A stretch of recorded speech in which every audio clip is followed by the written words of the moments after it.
가상화폐 시장이 계속 들썩이고 있습니다. 특히 2030 젊은 세대를 중심으로 가상화폐에 뛰어드는 현상이 나타나고 있는데요. 가상화폐 시장을 전문가와 함께 진단해 보겠습니다. 박성준 동국대 블록체인 연구센터장 연결합니다. 센터장님. 네, 안녕하세요. 박순일입니다. 예, 안녕하십니까. 네, 반갑습니다. 예, 작년에는 동학개미라고 해서 주식 시장이 들썩였는데 지금은 그 붐이 가상화폐 쪽으로 옮겨간 것 같습니다. 그 이유는 어디 있다고 보십니까? 예, 일단 기본적으로 이제 암호화폐에 대한 인식이 좀 안정화되고 있는 것 같아요. 예, 전 세계적으로 이제 암호화폐를 자산으로 인정하는 그 흐름이다 보니까 예, 사람들이 기존의 암호화폐 생각하면은 뭐 사기다, 투기다, 뭐 이렇게 도박이다라는 생각에서 이 암호화폐라는 것도 하나의 자산으로 인정하는 거구나라는 거를 이제 배우게 되는 거죠. 예, 네, 그러다 보니까 이제 사람들이 암호화폐 시장으로 들어오는 거고 또 그 이 중에 하나가 현재까지 암호화폐 수익률이 굉장히 좋았거든요. 예. 그런 이제 여러 가지가 이제 겹치다 보니까 이제 사람들이 암호화폐 쪽으로 가고 있다고 예. 생각하고 있습니다. 예. 뭐 주식 시장보다 더 몰린다 이런 얘기도 있던데. 네네. 예, 그런데 그렇게 가파르게 상승세 타다가 최근에 한번 출렁거렸지 않습니까? 네, 뭐 그렇습니다. 오늘 보니까 조금 더 오르긴 했습니다만 최근에 네네. 그렇게 출렁거렸던 이유는 어디 있을까요? 예, 저는 그냥 조정 기간이라고 생각을 아하, 하고 있고요. 예, 그다음에 이제 여러 가지 이제 우리나라 같은 경우에 사실 김치 프롬이라는 것도 있지 않습니까? 예, 이제 그러다가 이제 은성수 금위원장님이 또 이제 암호화폐에 대한 또 투기적 어떤 발언을 하셨지 않습니까? 예, 그러다 보니까 이제 사실 암호화폐 시장에 있던 그 자금이 다시 이제 코스닥 쪽으로 간 것도 사실 맞습니다. 네, 그런 상황에서 좀 조정 기간을 좀 거친다고 저는 보고 있는 거고요. 예. 계속적으로 우상향으로 갈 거라고 저는 생각하고 있습니다. 예. 근데 한번 떨어졌을 때 전 세계적으로 동반 하락했지 않습니까? 네네. 우리나라만 현상이 아니고. 네네. 그래서 과연 그 은성수 금융위원장의 발언이 그렇게 큰 영향을 네. 미쳤을까 이런 지적을 하신 분도 계시던데. 아니요, 영향이라기보다는 은성수 금위원장 발언이라는 게 뭐 정부의 입장이 하루아침에 나온 게 아니라 계속 그런 기조를 유지했기 그렇죠. 때문에요. 예, 예. 그 영향이라기보다는 좀 근데 이제 암호화폐를 처음 들어오시는 분들은 조금 좀 이렇게 아차하는 생각을 할 수가 있는 거고요. 예. 전 세계적으로 이제 미국도 그렇고 뭐 아마 그걸 제가 지금 정확히 지금 맞는지 모르지만 자본소득법인가요? 예. 거기에 이제 그 암호화폐도 들어가 있고 해서 실질적으로 이제 규제가 강화되는 것도 좀 있습니다. 예. 네, 그러다 보니까 전세적인 흐름은 암호화폐가 좀 조정 국면을 지금 겪고 있다고 보고 있는 거죠. 예. 그런데 뭐 최근에 한번 출렁했던 게 사실은 이게 암호화폐 한 4년 전부터 한번 크게 유행했다가 그 다음에 한번 폭락장을 거쳐서 다시 올라오는 거잖아요. 네네네. 과거에 한번 푹 떨어진 건 왜 그랬었죠? 예, 그때는 사실은 암호화폐 인식이 아직 안정화가 안 돼 있었고요. 중요한 건 뭐냐면은 세계적인 어떤 금융 컨설팅 업체라든지 대기업들이 비트코인 같은 암호화폐에 대한 예측에 대해서 사실은 반반이었습니다. 예. 부정적인 사람도 있었고 긍정적인 사람도 있었고요. 예. 근데 이제 지금은 이제 4년이 흘러가면서 이제 세계적인 옛날에 부정적인 보던 사람들이 아직도 있지만은 그래도 이제 대부분의 어떤 기관들이 좀 긍정적으로 보는 시그널을 계속 주고 있다는 거죠. 예, 예. 그리고 제가 볼 때 어떤 새로운 시장이 나타나게 되면은 보통 하이퍼 커브 곡선이라고 저희는 얘기를 하는데 한번 쭉 갑자기 올라가는 거죠. 예. 그리고 나서 이제 한번 급락을 하고 나서 그다음부터는 천천히 올라가는 게 일반적인 시장의 상승 곡선입니다. 최근에는 또 뭐 큰 손이나 기관들도 투자를 한다고 하니까.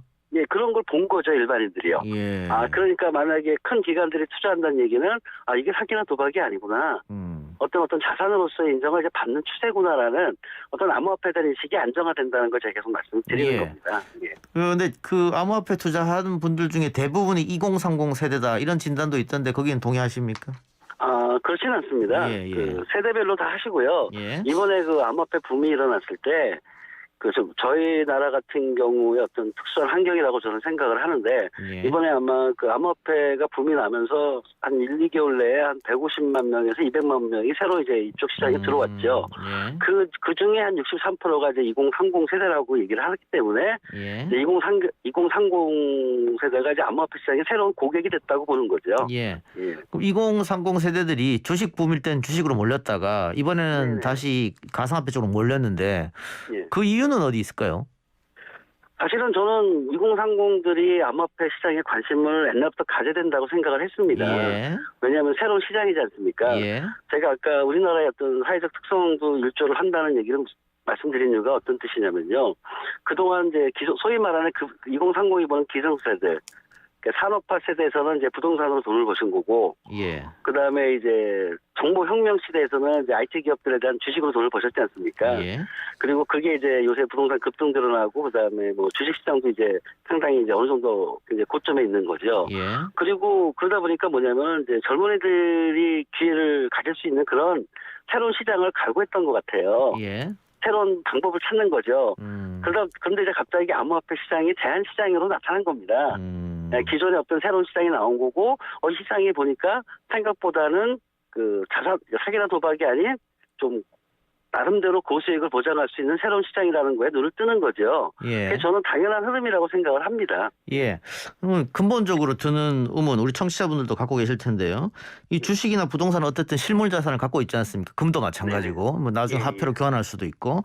예. 근데 이 암호화폐가 실물 자산을 할 수 있느냐? 네. 그리고 이 화폐라고 하면 이게 유동성이라는 게 뭐 1% 많아 2% 움직이는데 뭐 이 암호화폐는 뭐 70%씩 50%씩 왔다 갔다 하는데 이걸 과연 화폐 개념을 넣을 수 있느냐? 뭐 이런 근본적인 의문이에요.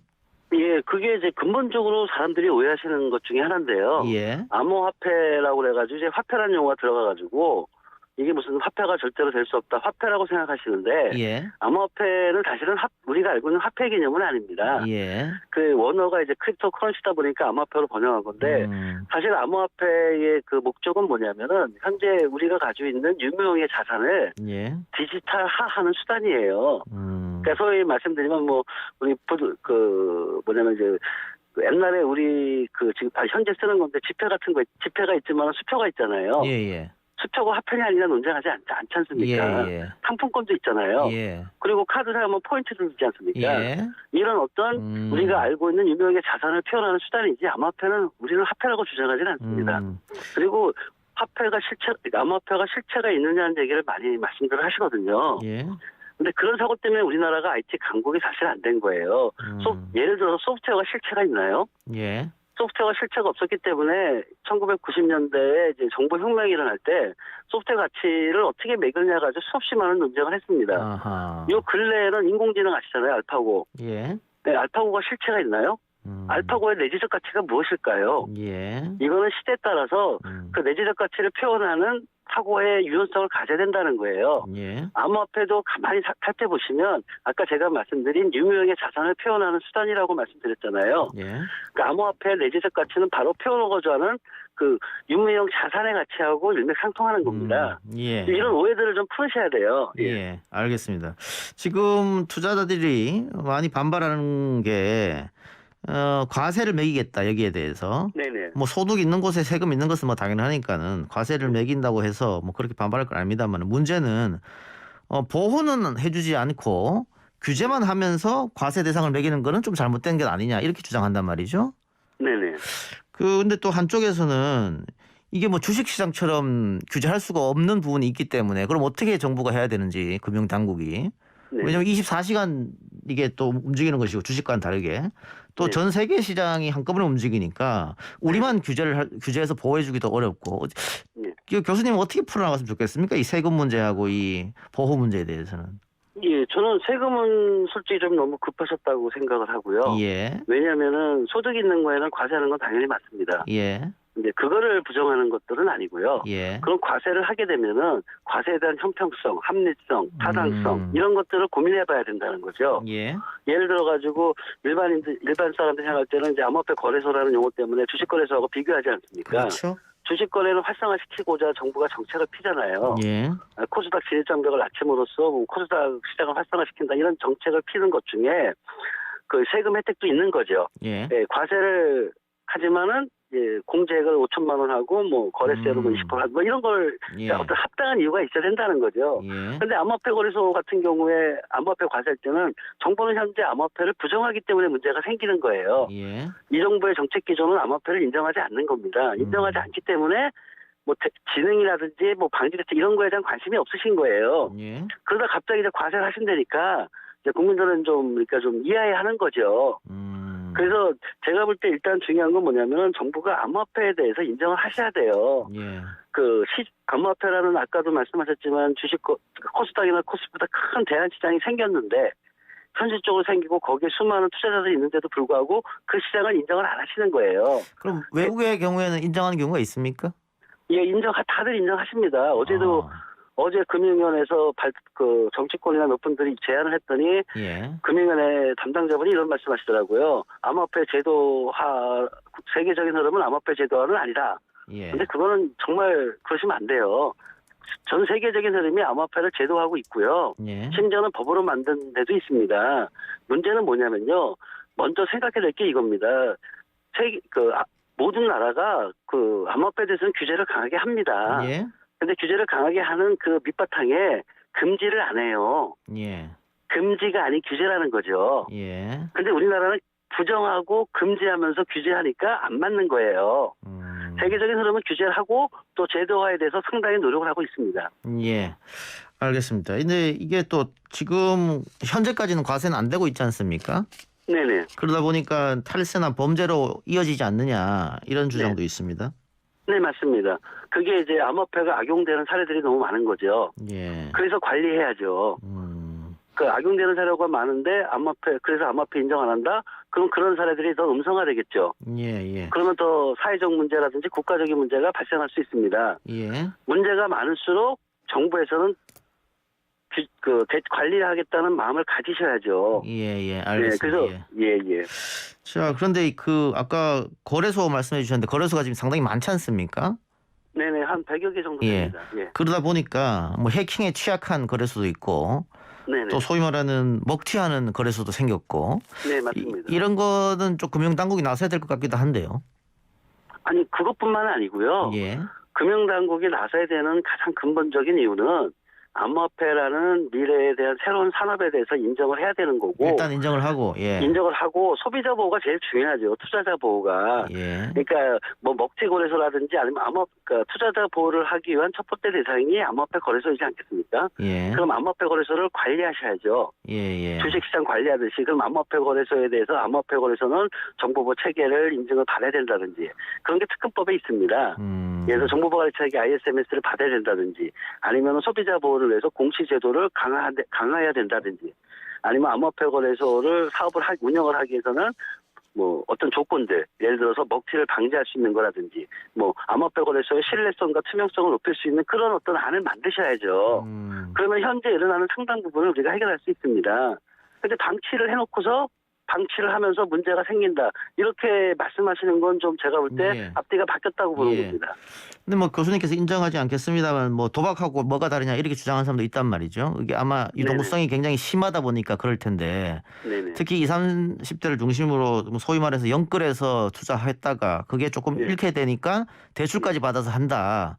예. 그러면서 뭐 70%, 100% 뭐 왔다 갔다 하니까 이런 문제도 아까 말씀하신 정부에서 관리가 되면 가능할 것 같습니까? 예를 들면 주식은 하루에 30% 이상 뭐 30% 이하 못하게끔 돼 있잖아요. 예, 그게 사이드카 제도가 있지 않습니까? 예, 그게 암호화폐 거래소 적용하시면 되잖아요. 아하. 중요한 건 뭐냐면요. 저희도 영끌이나 무슨 뭐 빚내서 하는 거를 원하는 거 아니에요. 저희가 얘기하는 거는 건전한 투자 생태계를 만들어 달라는 얘기입니다. 예를 들어서 주식시장에도 뭐 영끌 없나요? 주식시장에도 뭐 빚내서 하는 거 없나요? 그건 모든 시장에 다 있는 현실적인 현상입니다. 그게 암호화폐이기 때문에 문제가 된다고 생각하는 거는 저는 아니라고 본다는 거예요. 알겠습니다. 교수님 마지막으로요. 시간이 없어서. 이게 뭐 암호화폐가 뭐 전 세계적으로 지금 다 통용되고 거래를 하고 있기 때문에 그 투자 전문가들 또 암호화폐 전문가들의 예측이 좀 엇갈리더라고요. 계속 이렇게 우상향으로 간다는 사람도 있고 지금의 반 이상 떨어질 거라는 사람도 있고 교수님은 맞습니다. 어떻게 보십니까?